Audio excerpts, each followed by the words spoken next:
पर्वत झुक जाएगा, दरिया थम जाएगा, तेरी हिम्मत से तो सारा जग झुक जाएगा। दूर है मंजिल, रास्ता मुश्किल, दूर है मंजिल, रास्ता मुश्किल, चलते जाना रे, चलते जाना रे, चलते जाना रे। जी हाँ दोस्तों, चलते जाना रे। दोस्तों ज़िंदगी भी ऐसी है, कई मुसीबतें आएंगी, कई आपको दुख आएंगे, कई आपकी राहों में कांटे आएंगे, लेकिन आपको क्या करना है, उनको फूल बना देना, चलते आना। जी हाँ दोस्तों, चलते चलते आज हम पहुंच चुके हैं वीडियो वीपीडीओ भर्ती के टॉप 3 रैंक होल्डर के पास में। और इतना खुशी मुझे वहाँ पे ओरियन से मिलने के बाद, और बहुत ज़्यादा मैं इमोशनल भी होता हूँ इस तरह के वीडियो बनाते हुए, क्योंकि दोस्तों ये सिर्फ एक ब्लॉग नहीं है, सिर्फ एक इंटरव्यू नहीं है, ये है कुछ लोगों के संघर्ष की कहानी। जी हाँ, इस कहानी में ये लोग कई बार टूटे होंगे, कई बार गिरे होंगे, कई बार कई तरह की परेशानियों का सामना करना पड़ा होगा इनको, लेकिन आज जब ये चट्टान की तरह पे मजबूती से खड़े हैं, उसके पीछे इनके इरादे, उसके पीछे इनकी मेहनत। शानदार लगता है ऐसे लोगों से मिलके। और आप लोग, जी हाँ दोस्तों, जो भी निराश हो चुके हैं, इन लोगों से मिलिए, इन लोगों की बातें सुनिए, इनके विचारों को सुनिए। कहीं ना कहीं दोस्तों आपको बहुत मोटिवेट ये वीडियो करने वाला है। नमस्कार सर, क्या नाम है आपका? सर नवीन मेहरा। सर हेलो सर, बधाई आपको बहुत बहुत धन्यवाद सर, बहुत बहुत। सर ठाकुर दत्त जी। तो देखिए दोस्तों, 3 यहाँ पे प्रतिभा, हमारे जो टॉप 5 में थे वो नहीं आ पाए, किसी कारण से बिजी हो गए, उनसे भी आपकी मुलाकात जल्द कराएंगे। फिलहाल हमारे पास है टॉप 3। तो भैया कितना संघर्ष, कितनी मेहनत, और क्या ये जो सफलता आपको मिल चुकी है, आज आपके कदम रुक जाएंगे या फिर एक नई मंजिल होगी? सर अभी तो क्या कहते हैं, ये इतनी सफलता के पीछे 10 साल से ऊपर से ये गवर्नमेंट जॉब की तैयारी कर रहे थे। कई बार फेल हुए, कई बार 1 नंबर से, 2 नंबर से, 0.50 से रुके बीच में। फिर क्या कहते हैं, सफलता ये के प्रयास फिर भी उसके बाद नहीं छोड़ा, उसका ही वो है जी। देखा आपने कई बार भैया की भर्ती 0.25 से 0.5 से इस तरह से रुकी, लेकिन उसके बाद भी भैया ने हिम्मत नहीं हारी। और ऐसे कई सारी बातें हम अभी करने वाले हैं इस वीडियो के माध्यम से। सर आप कुछ बताइए, सफलता क्या क्या मायने है आपके लिए आज? सर इंसान वही है जो गिरे और गिर के उठे, फिर दोबारा चले। बिल्कुल बिल्कुल। अगर जो गिर के ना उठे वो मृत है। सेम चीज़ मेरे साथ भी है। 2014 से लगा हूँ और अभी तक काफ़ी असफलताएं देखी हैं। आज सफलता मिली है, बीच में भी मिली थी, कुछ हाथ में आने के बाद छूटी हैं, लेकिन आज जो है लग रहा है कि मेहनत रंग लाई है। मंजिल मुझे मिले ना मिले, मुझे इसका गम नहीं। मंजिल के आरजू में मेरा काफिला तो है, और काफिला ऐसे बड़े कि आप यहाँ तक पहुँच चुके हैं। बहुत ही अच्छा लगा भैया आप लोगों से मिलकर। आप भैया बताइए, सफलता आपके लिए क्या मायने रखती है, और आज ज़िंदगी के आप ऐसे पड़ाव पे पहुँचे जहाँ पे आप कह सकते हैं yes I did? Yes sir. Sir पहले तो मैं आपका धन्यवाद करूंगा कि आपने बोलने का मौका दिया, क्योंकि बार बार ये चीज़ें उठ रही थी कि टॉपर आगे नहीं आ रहे हैं। इसका कोई सर ऐसा रीज़न नहीं था, क्योंकि मैं अपने व्यक्तिगत बात जानता हूँ, मैं कहीं फेमस होना नहीं चाहता। मेरे संघर्ष की कहानी सर ये है कि मैं 2012 से लगा हूँ, तो काफ़ी अच्छा रहा, क्योंकि पढ़ाई से टच है, फैमिली बैकग्राउंड भी अच्छा खासा पढ़ाई से रिलेटेड है। उसके बाद फिर कई बार सफलता मिली, कई बार कुछ ऐसा कोर्ट के चक्करों में कई भर्तियों ने वैसे निराश किया, लेकिन उसके बाद भी सर अपना प्रयास नहीं छोड़ा, बेस्ट लगाया और संघर्ष किया, बेस्ट लगाया और संघर्ष किया। तो आज लगता है, मैं यही कहना चाहूँगा कि जो है, लहरों से डरकर नौका समुद्र पार नहीं होती, कोशिश करने वालों की कभी हार नहीं होती। कोशिश करने वालों की हार बिल्कुल नहीं होती। और ये सब आप लाइव एग्जांपल यहाँ पे देख रहे हैं। और सबसे बड़ी बात तो ये है कि दोस्तों, जिसके मन में भी कुछ करने का जज्बा होगा, वो कभी हार नहीं सकता। हारते हम खुद से हैं, हमें कोई नहीं हरा सकता। तो आप जानते हैं कि हमारे वहाँ अक्सर एक मैंने कहावत सुनी है, winner always looks for the target and loser always go with the obstacle. जो एक विनर होता है वो हमेशा टारगेट देखता है, जो लूजर होता है वो हमेशा यही कहता रहता है कि यार ऐसा है वैसा है, कोसता रहता है। भैया कितना मुश्किल था। और ये भी कहते हैं कि 21वीं सेंचुरी में सफलता पाना आज है कि हार्ड नट टू क्रैक है, लोहे के चने चबाने के सवाल है। तो कितने लोहे के चने चबा चुके हैं अब तक आप? सर मैंने 2008 में जब इंटर किया था, उसके बाद 1 आध साल मैंने ये UPMT AIPMT की तैयारी करी, उसमें फेल हो गया। फिर 2009-10 में पुलिस कांस्टेबल की भर्ती में एग्ज़ाम दिया, 70 नंबर आए थे रिटर्न में, लेकिन क्या वो फिजिकल में कम हुए उसमें। फिर मैंने 2012 में उत्तराखंड पुलिस कांस्टेबल की फिर से दोबारा दी, उसमें 141.50 का स्कोर पहुंचा, 0.50 से उसमें भी रह गया था मैं। फिर 2012 में ही मैट में मेरी 78 परसेंटाइल आई। फिर 2012 में मैंने MBA में भी एडमिशन लिया। इसके अलावा MA हिस्ट्री से प्राइवेट फॉर्म भी भरा मैंने। ये क्या कहते हैं, 2012 से 14 में दोनों किए, MA हिस्ट्री से भी करा और MBA भी करा है। और उसके बाद मैंने MA पॉलिटिकल साइंस से दोबारा फॉर्म भरा था, लेकिन 1 आध साल मेहनत करने के बाद मैं उसे छोड़ दिया था मैंने। फिर किसी कारण से मैं एग्ज़ाम नहीं दे पाया था। उसके बाद मैं लगातार तैयारी करते हुए आ रहा हूँ। तो तमाम किताबें ऑनलाइन, यूट्यूब में क्या कहते हैं, कई चैनल हैं ऐसे, जिससे मुझे काफ़ी सहायता मिली। और आगे भी क्या कहते हैं, अभी क्या कहते हैं, पद मिलता है तो उद्योग प्रबंधक का, तो आगे भी कुछ देखेंगे बेरोजगारों के लिए, जैसे कंपनियों में मान लिया सर ये होता है, हमने जैसे MBA कर रखा था, हमें ये पता नहीं चलता था कहाँ कहाँ वैकेंसी है, क्या है। हमारी कोशिश ये रहेगी आगे भी, क्या कहते हैं, कहीं भी वैकेंसी आती है लोगों को जागरूक करेंगे। हाँ, लोगों को जागरूक भी, और कंपनियों में भी ये अपना संदेश पहुँचाने की कोशिश करेंगे हम कि क्या कहते हैं, कोई भी आप वैकेंसी निकालते हैं ओपन, उसकी डेट निकालिए, किस डेट से क्या कहते हैं आप वो कर रहे हैं। विज्ञप्ति का भी मतलब गवर्नमेंट जॉब की तरह ओपन होना चाहिए। अब लास्ट डेट है कब, क्या कहते हैं, ओपन दीजिए, मतलब ये सब। तो कितनी अच्छी सोच है भैया की, भैया ये भी कह रहे हैं कि आज मैं भले काम में हो चुका हूँ, लेकिन जो मेरी प्रोसेस है रुकने वाली बिल्कुल भी नहीं है। मैं तो आगे बढ़ चुका हूँ, लेकिन साथ ही साथ मैं उन लोगों की उंगली पकड़ना बिल्कुल नहीं भूलूंगा जो आज कहीं ना कहीं किसी ना किसी रूप में पीछे रह गए। आज जो भले ही नहीं निकल पाए इस एग्जाम में, लेकिन मैं उनकी सहायता करूंगा, मैं उनकी हेल्प करूंगा, और कितना बड़ा पद भी मुझे मिल जाए, लेकिन जो मेरे साथी मेरी इस भीड़ में पीछे छूट चुके हैं उनको साथ लेके चलूंगा।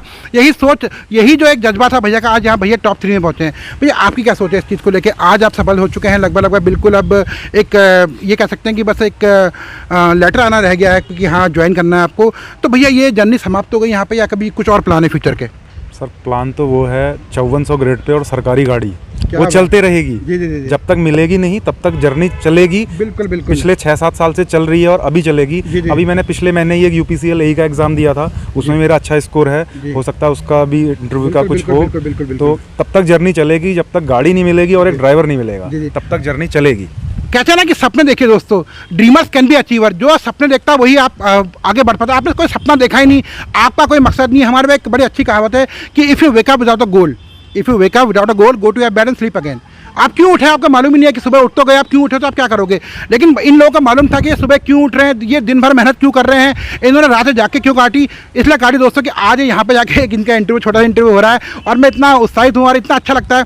दोस्तों मैंने एक प्रोसेस करी थी, आपको मालूम है कि इस कड़ी में कि जितने भी लोग कामयाब हो रहे हैं, पहले मैं कोर क्लासेस कारडुंगी में गया था, उसके बाद मैं देवभूमि अकेडमी में काशीपुर गया था, उसके बाद भी मेरे पे कई सारे कॉल आए थे, मैं वहाँ पहुँच नहीं पाया। आज मैं यहाँ पे आया हूँ और इनसे बातें करने में ऐसा लग रहा है खुद ब खुद मुझे भी काफ़ी पॉजिटिविटी आ रही है कि यार मुकेश तुझे भी कुछ करके दिखाना है। आपके लिए क्या मायने रखती है सफलता? अभी ये जर्नी यहाँ पे स्टॉप होनी है या अभी और भी भैया कह रहे हैं गाड़ी, तो मैं तो बड़ा खुश हूँ कि भाई लिफ्ट मुझे तो मिल जाएगी। याद रखना मुझे आप लोग। तो आप बताइए जी। सर सीखना तो ऐसा है, आदमी जब से पैदा हो गया और मृत्यु तक सीखते रहता है। जी, जी, जी। तो सर अचीव करना, अगर जिज्ञासा नहीं है फिर वो आदमी कुछ नहीं कर सकता अपनी लाइफ में। जब तक आदमी आगे बढ़ने की नहीं सोचेगा, ऐसा अगर 2-4 साल पहले मैं सोचता किसी की टांग खींच के पीछे करने का, तो सर मैं कभी अपने गोल को प्राप्त कर ही नहीं सकता था। लेकिन हम गिरे, हमने फिर उठना सीखा, फिर गिरे, फिर उठना सीखा। बिल्कुल बिल्कुल। तो ये प्रक्रिया ऐसा भी रहा, बीच में कभी कुछ फैमिली मैटर रह गया, कुछ सबके साथ होता है सर, ये छोटी मोटी प्रॉब्लम। हिम्मत नहीं हारी। कभी कभार ऐसा लगता था यार अब तो भी ये बेकार ही, अब नहीं हो पाएगा। लेकिन उसके बाद भी घर वालों ने, पीछे से दोस्तों ने, जो हमारे, मैं जिनको अपना आदर्श मानता हूँ, उन्होंने मुझे मोटिवेट किया। मोटिवेट करने के साथ साथ जो है एक गाइड की तरह हर समय मेरे आगे पीछे रहे। तो सर उसका परिणाम है कि जो है मैंने आज जो है यहाँ पर इस जगह पर पहुँचा हूँ। बट ये सफ़र अभी ख़त्म नहीं हुआ सर। भैया कितना मुश्किल था आपके लिए? कई बार आप, अभी आपने ऑलरेडी बोला कि कई बार आप ऐसी भर्तियों में बहुत क्लोज आके रह गए। उस समय कितना मुश्किल था खुद को संभालना कि नहीं अभी और करना है और एक दिन सफलता पाके ही रुकना है मुझे?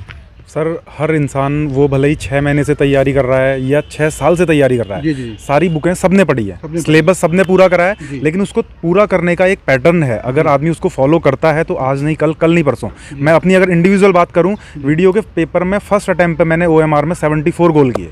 देखिए दोस्तों, उसके बाद बहुत अच्छी तैयारी में, मैं नहीं कहूँगा कि मैं बहुत बिल्कुल 100 आउट ऑफ 100 हूँ। कुछ एक मतलब जिसे टेक्निक कहेंगे आप, उसे माइनस पॉइंट भी ले सकते हैं, रिस्क टेकिंग कैपेबिलिटी। मैंने कुछ तुक्के मारे, उसमें से कुछ क्वेश्चन ऐसे थे जिसमें मैं 2 ऑप्शन को एलिमिनेट कर पा रहा था। बिल्कुल। थोड़े बैठ गए। जिस दिन था तो ठीक ठाक रहा हिसाब किताब, तो स्कोर ऊपर पहुँच गया। आप बताइए भैया कुछ। सर मेरा भी ऐसे ही रहा, क्या कहते हैं, जैसे कई बार ऐसा लग रहा था ये 2 में कंफ्यूज हूँ मैं, तो मैंने रिस्क लिया उसमें भी। जैसे एक क्वेश्चन था, क्या कहते हैं, ये प्राचीन समय में ये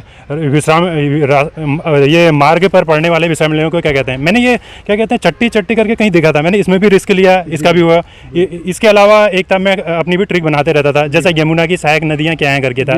इसमें मैंने ये टॉस गिरी आसन ऐसे वो लगाया, मैंने टॉस गिरा आसन पे एक अपना वो बना रखा था मैंने। उसके अलावा अपनी ये भी रहा हमारा, अपनी जिद पे, मतलब कई एग्जाम फेल होने के बाद भी लोगों ने हमसे कहा दुकान खोल लो या कुछ और देख लो, हमने कहा कहते हैं अपने उसमें रहे, ये निकालनी है तो निकालनी है। और दूसरा सबसे मैं ये कहना चाहूँगा, एक लाइन बोलना चाहूँगा इस बारे में, मंजिलें उन्हें नहीं मिलती जिनके ख्वाब बड़े होते हैं। मंजिलें उन्हें नहीं मिलती जिनके ख्वाब बड़े होते हैं, मंजिलें तो उन्हें मिलती हैं जो अपनी जिद पे अड़े रहते हैं। क्या बात है भैया, बहुत अच्छी बात कही भैया। कुछ लोग जो आज भर्ती में पीछे रह गए हैं, कहीं ना कहीं निगेटिविटी उनके दिमाग में ऐसे भर चुकी है, वो आप लोगों के लिए कहीं ना कहीं आप लोग मीन्स जो भी लोग कामयाब हो रखे हैं उनका ये कहना रहता है कि ये ऐसा भर्ती हो गया वैसा भर्ती हो गया। मैं तो ये चीज़ को बोलना भी नहीं चाहूँगा। आप बताइए क्या एक शब्द बड़े प्यार से मोटिवेट, आप लोग तो कामयाब हो चुके हैं, उनके लिए क्या कहना चाहेंगे आप? सर हम भी वही इंसान हैं, कल उसी भीड़ में थे। बिल्कुल, हम भी व्हाट्सएप पे मैसेज, ग्रुप पे मैसेज करते थे, लेकिन आज थोड़ा सा आगे हैं तो होता है, निशाना लगाता है आदमी, अपनी तरफ से कोशिश करता है कि इनको खींचें या जो भी करें। मैं ये नहीं कहूँगा, मैं किसी के व्यक्तिगत किसी के बारे में कुछ नहीं, जिसको जो करना है अपना काम कर रहा है। हमने जो कर लिया, जो करना था कर दिया, ये अपना काम कर रहे हैं, करने दीजिए, कोई प्रॉब्लम नहीं। जो नई अभी आप जानते हैं कि मतलब हमारी गवर्नमेंट लगातार प्रयास कर रही है कि ज़्यादा से ज़्यादा लोगों को रोजगार मिले, तो अभी जो नई भर्तियाँ आ रही है उनको लेकर बच्चों से क्या कहना है, किस तरह से पढ़ाई करनी चाहिए उनको? सर सबसे पहले तो ये अफवाहों पर ध्यान नहीं देना है, मेरा कहने का सारे बच्चों से, क्योंकि मैं अपनी बात मैं अपना पर्सनल जानता हूँ कि ये जितनी भी अफवाहें उड़ रही इस पर ध्यान नहीं देना है, केवल अपने टारगेट को देखना है। कितने घंटे की पढ़ाई इंपॉर्टेंट है? सर घंटे की पढ़ाई तो सर एक व्यक्ति 20 घंटे भी पढ़ लेता है, वो भी सफिशिएंट नहीं होता है, और एक 4 घंटे पढ़ के भी सफिशिएंट कर लेता है। आपने कितने घंटे पढ़ाई करी? सर मैं अपना बताऊँ, मैं एवरेज 5 से 6 घंटा मैक्सिमम निकाल लेता था, अपने लिए इतना निकाल लेता था। इतना समय मैं समझता हूँ कि काफ़ी है ग्रुप सी के एग्जाम, क्योंकि सबसे बड़ी बात है पढ़ना ही नहीं है सर, उसका मनन करना। सबसे मैं अपना अनुभव से बताता हूँ कि उसका मनन करना। आप दोनों टॉप 2 में हैं, कोई ऐसी स्ट्रेटजी, कोई ऐसा प्लान जिससे बच्चा बहुत जल्दी सीख सके? सर ये बुक से तो कई हैं, सभी ने बताया होगा, क्या कहते हैं ये अजय रावत उत्तराखंड का इतिहास, और सबसे बेस्ट बुक इसमें वो है उत्तराखंड एक समग्र अध्ययन। जैसे कई क्वेश्चन क्या कहते हैं, आधे से ज़्यादा उत्तराखंड के क्वेश्चन इसी से वो होते हैं। दूसरे शब्दों में परीक्षावाणी भी कह सकते हैं। जैसे हमारे उसमें ये था, ये सलोड़ादित्य वंश की स्थापना किसने करी, ये क्वेश्चन वहाँ मिल ही जाएगा। उत्तराखंड की नगरीय जनसंख्या कितनी है, आप जनसंख्या वाले चैप्टर में देखिए, वहाँ मिल जाएगा। अभी मैंने इससे पहले बताया जो यमुना की सहायक नदियाँ पूछी है वो भी यहाँ मिल जाएगा। मतलब आधे से ज़्यादा क्वेश्चन तो परीक्षावाणी से मिल जाते हैं। इसके अलावा सर क्या कहते हैं ये हिंदी है, जैसे परीक्षावाणी हिंदी के लिए आप ल्यूसेंट ले सकते हैं। इसके अलावा 6ठी 7वीं 8वीं की व्याकरण देख लीजिए, और इसके अलावा आप 9वीं से 12वीं तक की जीके के लिए 9वीं से 12वीं तक की एनसीईआरटी की बुक से देख लीजिए। इसके अलावा शुभम पांचाल सर की यूट्यूब पर चैनल भी है, उसमें बहुत अच्छी तरह एनसीईआरटी समझाई गई है, उसे भी देख सकते हैं। हम लोग अक्सर बातें करते हैं कि अभी आपने बहुत ही प्यारी बात बोली कि हर किसी पे इंडिविजुअल टैलेंट होता है, कोई 1 घंटे में समझ जाता, कोई 10 घंटे में, कोई 20 घंटे में समझता, फिर भी एक कॉमन स्ट्रेटजी होती है, उसके लिए क्या आप कहना चाहेंगे? सर हर एक बंदा जो रेगुलर रहेगा ना टच में, मैं ये नहीं कर रहा हूँ आज टाइम है आप 2 घंटे पढ़िए, जिस दिन टाइम है आप 8 घंटे भी पढ़िए, लेकिन एक रेगुलर टच में रहना वो मेन चीज़ है। ऐसा नहीं कि आज मैं तैयारी में हूँ, कुछ टाइम बाद मैं छोड़ के अपना प्राइवेट जॉब करूँ या अपना कोई काम करूँ, फिर मैं वहाँ डाउनफॉल आए तो मैं फिर दोबारा आ जाऊँ। तो वो जो चीज़ है, एक रेगुलरिटी जो है वो मेन चीज़ है। तो बहुत ही अच्छी बातें करी, और मैं इतना खुश हूँ। मैंने आपसे ऑलरेडी कहा कि बिल्कुल यहाँ पे आप बात करें 1 घंटे 2 घंटे में, अगर आपसे बात करने में आऊँ तो पूरा दिन भर दिन और कई सारा वक्त आपके साथ गुजार सकता हूँ, लेकिन यहाँ पे आप जानते हैं कि टाइम की शॉर्टेज है। एक कोई मैसेज आप युवा भाइयों के लिए, लास्ट मैसेज के बाद हम वीडियो को अपना ख़त्म करेंगे, कोई लास्ट मैसेज देना चाहते हैं अगर आप? तो सर हम ये कहना चाहेंगे, क्या कहते हैं ये मतलब जो इस समय सिलेक्टेड कैंडिडेट्स है उनका हैरासमेंट भी हुआ, जैसे आप लोग इनकी बातों पे ध्यान नहीं मत दीजिए, क्योंकि सक्सेस होने के लिए बातों से नहीं रातों से लड़ना पड़ता है। क्या बात है sir, heads off to you. Success होने के लिए बातों से नहीं रातों से लड़ना पड़ता है, और क्या बात है सर, मज़ा आ गया। मुझे समझ में नहीं आया इंटरव्यू मैं ले रहा हूँ या ये ले रहे हैं, मज़ा आ गया। जी जी जी जी। और सर मैं ये भी कहना चाहूँगा, जैसे क्या कहते हैं हम मूवी देखने में 2.5 3 घंटा लगा देते हैं, और गाने आने सुनने में इतना टाइम लगा देते हैं। इसकी जगह जीके वगैरह सुना जाए। आप क्या कहते हैं वर्कआउट कर रहे हैं, आप खाना बना रहे हैं, हेडफोन लगा लीजिए, अपना सुनते रहिए हो, क्योंकि इतना बड़ा सागर है जीके का, क्या कहते हैं कहीं ना कहीं और सही दिशा गति से ज़्यादा महत्वपूर्ण है। एक वीडियो देख रहे हैं आप जीके वगैरह की, तो उसे दोबारा देखिए, वो दिमाग में तभी रिवीजन बहुत जरूरी है। जी आप भैया कुछ कहना चाहते हैं? रिवीजन ही हर चीज़ मतलब मेन चीज़ है। मैंने तो जब मेरी जर्नी स्टार्ट हुई थी ल्यूसेंट से स्टार्ट हुई, हिंदी भी ल्यूसेंट और जीके भी ल्यूसेंट, लेकिन आते आते स्टैंडर्ड बुक की तरफ आया, वर्णवाल भी पढ़ी, लक्ष्मीकांत भी पढ़ी, काफ़ी अच्छी बुकें पढ़ी। लेकिन कहने का मतलब ये है आप एक बुक को एक बार पढ़ के छोड़ दें, उससे अच्छा है एक ही बुक को आप 4 बार पढ़िए। 4 बुक को एक बार पढ़ने से अच्छा है एक ही बुक को आप 4 बार पढ़िए, वो ज़्यादा इंपॉर्टेंट है, और समझ के पढ़िए। बिल्कुल। आपके लिए क्या कहना? सर मैं तो अपनी बात बताता हूँ कि जो आजकल ये यूट्यूब पर चैनल चले हैं, काफ़ी अच्छे ट्यूटर जो हैं पढ़ा रहे हैं, बहुत अच्छे। तो सर उससे क्या है कि कोई चीज़ पढ़ने से ज़्यादा सुनने से और देखने से जल्दी पकड़ में आता है। हम किसी चीज़ को याद करेंगे कि ये फला जगह फला जगह है, वो चीज़ ऐसे जनरली आदमी को एक बार के लिए याद नहीं होगी, परंतु अगर वो उस पॉइंट पे गया होगा तो वो सर क्लिक कर जाएगा। Study with और योगेश। दूसरा मैं अपनी पर्सनल व्यक्तिगत, क्योंकि स्टडी विद योगेश से मैंने बहुत अच्छी तैयारी की सर। Study with Yogesh. हाँ सर, बहुत अच्छी तैयारी की। मैं सारे बच्चों से यही कहूँगा कि कम से कम 1 घंटा उनकी क्लास दे दीजिए। वो बहुत निष्पक्ष तरीके से पढ़ाते हैं और बहुत अच्छा, बहुत डीप, बहुत अच्छी। तो मेरे को जो लगा, मेरे को उनका पढ़ाया हुआ बहुत समझ में आता है। तो देखा दोस्तों, आपने never never never give up, यही पॉलिसी थी तीनों भैया की। और टॉप 2 और यहाँ पे एक 4th रैंक होल्डर यहाँ पे मौजूद हैं। और इतना अच्छा लगा इनसे बात करके, मुझे भी पूरा यकीन है कि दोस्तों आपको भी वीडियो अच्छा लगा होगा। लाइक कीजिए, शेयर कीजिए, कमेंट कीजिए, ताकि हमारा एक ही मकसद है, वो लोग जो निराश हो चुके हैं बिल्कुल भी निराश ना हो। ज़िंदगी में उतार चढ़ाव आते रहते हैं, आप गिरते हैं, संभलते हैं, लेकिन दोस्तों मैंने शुरू में स्टार्ट की थी ना, चलते जाना है रे दोस्तों, तो चलते जाना है। और चलते चलते आप कहाँ पहुँच जाएंगे, भैया को तो गाड़ी चाहिए, पक्का मिलेगी, और आप यहाँ पहुँच जाएंगे चलते चलते, जहाँ पे आप मुस्कुरा सकते हैं, जहाँ पे आप खुल कह सकते हैं यस मैंने रातों को जागा, मैंने मेहनत करी और मैं आज कामयाब हूँ। जय हिंद, जय भारत। मैं मुकेश सुयाल। Thank you.